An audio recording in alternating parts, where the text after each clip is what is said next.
हाय प्रणाम। हम भोजपुरी लोकगीत गायक पवन पांडे एगो नया यूट्यूब चैनल लेके आ रहा बानी और इस चैनल में अभी नया नया कुछ चीज सुने के मिली रहा सबके। एकरा के सब्सक्राइब कर ले।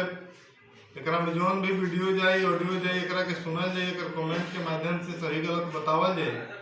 लाइक जरूर करब और शेयर जरूर कर दे।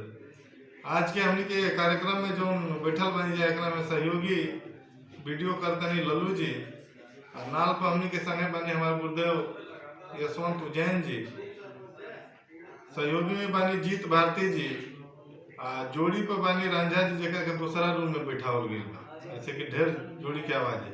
आई सुनल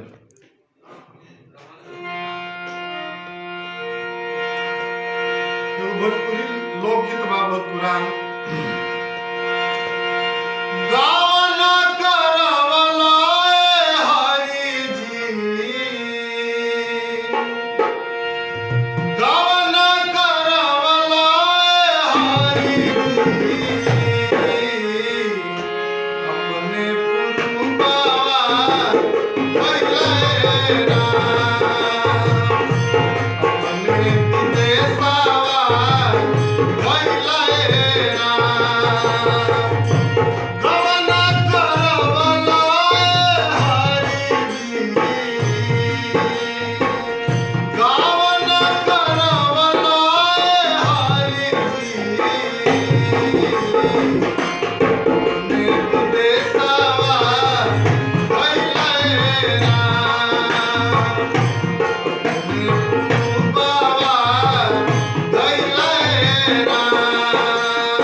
Yes.